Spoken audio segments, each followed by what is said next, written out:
বাংলাদেশের সাবেক IGP AKM Shahidul হক, যাকে বাংলাদেশে একজন হত্যাকারী হিসাবে বাংলাদেশে পরিচিত, হেফাজত শাপলা চত্বরে হেফাজতের যে মিটিংটা হয়েছিল, সমাবেশ হয়েছিল, সেইখানে বোমা এবং গুলি করে শত শত নিরীহ এতিম ছাত্রদেরকে গুলি করা হয় এই শহীদুল হকের নেতৃত্বে। এবং তিনি বিভিন্ন টেলিভিশন এবং মিডিয়াতে নিজে স্বীকার করেছেন যে ওই দিন যদি আমি ক্র্যাকডাউন এবং গুলি না করতাম তাহলে সরকার পতন হতো। সরকারে কোনো মন্ত্রী বা এমপিরা সহযোগিতা করে নাই, আমি নিজ দায়িত্বে সেটা করেছি। সেই কুখ্যাত খুনি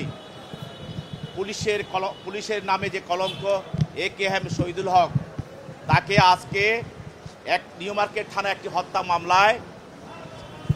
মামলায় আজকে বিজ্ঞ আদালতে উপস্থিত করা হয়। আপনারা জানেন যে ছাত্র বৈষম্য বিরোধী ছাত্র কোটা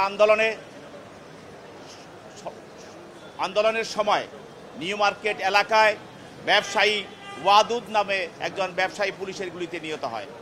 ওই মামলায় AKM শহীদুল হক এজাহার নামীয় আসামি এবং তদন্তকারী কর্মকর্তা। ওই মামলায় তাকে সম্পৃক্ততা পাওয়া যায় তার, এবং এই মামলার সঙ্গে তার সহযোগিতা এবং পরিকল্পনা এবং অপরাধমূলক ষড়যন্ত্র বিষয়টি সামনে এনে বিজ্ঞ আদালতে তার বিরুদ্ধে আরও জিজ্ঞাসাবাদ করার জন্য 10 দিনের রিমান্ড প্রার্থনা করেন।